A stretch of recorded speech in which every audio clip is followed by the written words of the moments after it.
Being on the water is one of the best ways to enjoy the outdoors. Before going paddling, get all of your gear and equipment together so that you are prepared.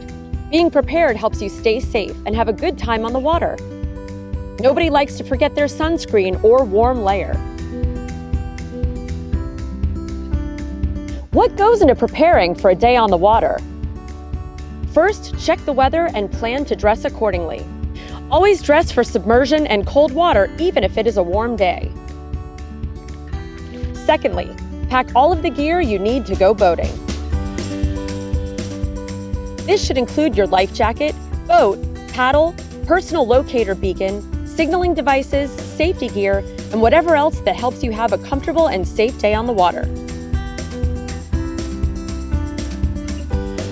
Thirdly, make a float plan.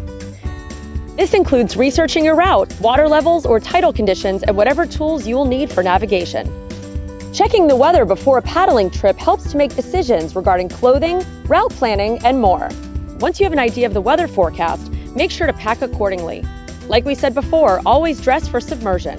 You never know when you might get wet. A responsible boater stores their gear in a dry bag. The weather forecast also helps to finalize your route planning. Remember, the weather forecast can change. Be sure to always check the morning before your trip and prepare for anything. Let's familiarize ourselves with the various safety gear we just mentioned that helps us to have a fun and successful day on the water. Never forget your life jacket. When putting on your life jacket, be sure to fit it correctly. Zip all of the zippers, clip all of the buckles, and cinch all of the straps down. Once it is on, it should fit snug like a hug. You should not be able to pull it over your head. If you can pull the shoulder lapels over your head, then the water will be able to do the same. Not only does a life jacket provide buoyancy in the water, it also gives you more visibility and warmth. Remember, life jackets are like seat belts. You need to be wearing it before the accident. Another important part of your safety gear should be your personal locator beacon. In case you aren't familiar, a personal locator beacon is a tracking device that can help in the detection of people and boats in distress.